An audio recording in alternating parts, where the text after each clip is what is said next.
গো, মেয়েটা 2 দিন থেকে কিছু খেতে পারেনি।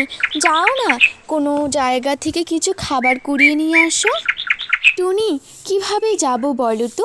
আমরা যাদের বাড়িতে যাই তারা আমাদের দূর দূর করে তাড়িয়ে দেয়। কখনো কখনো লাঠি দিয়ে মারে, আবার কখনো কখনো পাথর দিয়ে ঢিল ছোড়ে। টোনা, আমাদের তো সব কিছু সহ করতে হবে। আমরা যদি লোকের বাড়ি থেকে জিনিস কুড়িয়ে এনে না খাই, আমরা তো মারাই যাব। আগে তো গাছে অনেক ফল ছিল, সেই ফল দিয়ে আমরা জীবন নির্বাহ করতাম। এখন তো মানুষেরা ফলও বিক্রি করে দেয় এবং আধুনিক পদ্ধতিতে গাছের ফলকে জাল দিয়ে ঢেকে রাখে। বাবা, আমার না অনেক খিদে লেগেছে, তুমি যাও না, কোনো জায়গা থেকে কিছু খাবার নিয়ে এসো। টোনা, যাও না, মেয়েটার অনেক খিদে লেগেছে। হ্যাঁ টুনি, যাই, দেখি কোথায় খাবার পাই।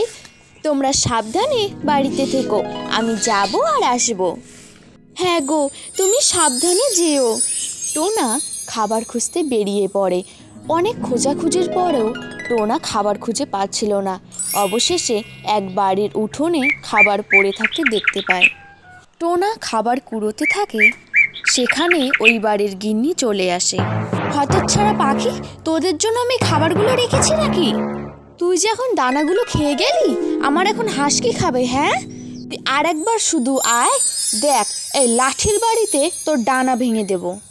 ওই বাড়িতে তো খাবার পেলাম না, দেখি এই বাড়িতে। এই বাড়ির গিন্নি যখন বাজারে যাবে তখন আমি এদের বাড়িতে যাব। গিন্নি কিছুক্ষণ পর বাজারে চলে যায়। টোনা তাদের বাড়ি যাওয়ার উদ্দেশ্যে রওনা দেয়। না, আস্তে করে রান্নাঘরে প্রবেশ করে। টোনা সেখানে খাবার কুড়োতে যাবে, সেই বাড়ির সদস্য সেখানে চলে আসে। হতচ্ছাড়া পাখি, দিলি তো খাবারটা নষ্ট করে। এবার তুই আয়, তোকে আমি দেখছি। এদের জ্বালায় ভালো করে কিছু খেতেও পারবো না।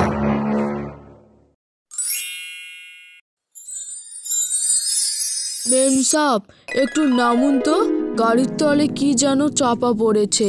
সর্বনাশ, এ তো পাখি বটে।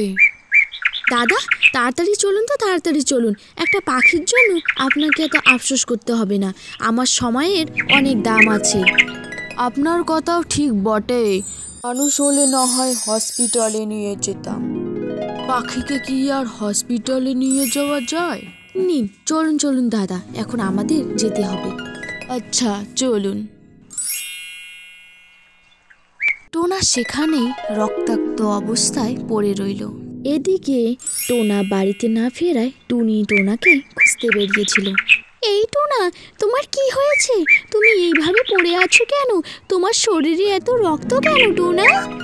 টোনা, তুমি কথা বলছো না কেন টোনা? ওটো ওটো, আমার সঙ্গে তুমি কথা বলো, তোমার মেয়ে তোমার জন্য অপেক্ষা করছে টোনা। কিন্তু টোনার কোনো সাড়া না পাওয়ায় টুনি বুঝতে পারে টোনা মারা গেছে। টোনা, তুমি আমাদের ছেড়ে কিভাবে চলে যেতে পারো টোনা? তোমাকে যে অ্যাক্সিডেন্ট করেছিল সে দয়া করে তোমাকে যদি হসপিটালে নিয়ে যেত, আজ হয়তো তুমি বেঁচে থাকতে। স্বার্থপর দুনিয়ায় কেউ কারণ না টোনা, তুমি ভালো থেকো টোনা। মা, বাবা কোথায় গেছে? মা, বাবাকে অনেক দিন থেকে দেখতে পাচ্ছি না। বাবার উপরে আমি অনেক রাগ করেছি, আমি বাবার সঙ্গে আর কথাই বলবো না। হ্যাঁ মা, বাবার সঙ্গে কথা বলিস না, বাবা কাজে গেছে, অনেক দিন পর ফিরবে বাড়িতে। মা, তুমি বাবার গলায় মালা ঝুলিয়েছো কেন? আমি তো শুনেছি কেউ মারা গেলে তার ফটোতে মালা ঝোলানো হয়। তাহলে কি মা, বাবা কি মারা গেছে? তুমি আমাকে মিথ্যে কথা বলছো? হ্যাঁ রে মা, বাবা আর বেঁচে নেই, বাবা আমাদের ছেড়ে অনেক দূরে চলে গেছে। তারপর টুনি ও টুনির মেয়ে জড়িয়ে ধরে কাঁদতে থাকে।